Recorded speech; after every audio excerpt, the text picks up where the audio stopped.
Hi friends, welcome back to our channel. இன்னைக்கு day 7 video பார்க்கலாமா? என்னப்பா இன்னைக்கு क्वेश्चन आंसर्स நான் நான் கேள்வி கேள்வி கேக்குறேன், நீ பதில் சொல்லு. பதில் சொல்லுமா? ஆமா, ஆரம்பி. இது ஒரு கடி ஜோக் தான். இவளுக்கு பேட்டியை முடிக்கிறக்குள்ள என் வேட்டியை உருவி உள்ள இருக்க போட்டி எடுத்தாலும் எடுப்பாங்க போல் இருக்க. கொஞ்சம் சீக்கிரம் முடிச்சு விடுங்கம்மா, அம்மா கரையில கொஞ்சம் வேலை இருக்கு. பிட் அடிக்க முடியாத டெஸ்ட் அது. பிட் அடிக்க முடியாத டெஸ்டா? ஆமா, தெரியலையே. சரியா? Blood test. Very funny, very funny. Blood test. நான் அப்படியே ஷாக் ஆயிட்டேன். கட்டபொம்மனை எந்த இடத்துல தூக்குல போட்டாங்க?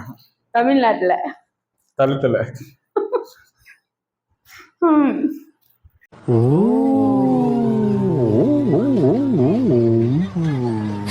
உட்கார முடியாத தரை எது? உட்கார முடியாது தரியா? ஆமா, தெரியலையே. வானத்துலதான் உட்கார முடியாது. புளியோதரை. அது புளியோ கரை தானே? புளியோதரையின் தமிழ். ஓஹோ. அவ்வளவுதான். பேசாம தூங்கி இருக்கலாம், நானே வந்து மாட்டிக்கிட்டனே.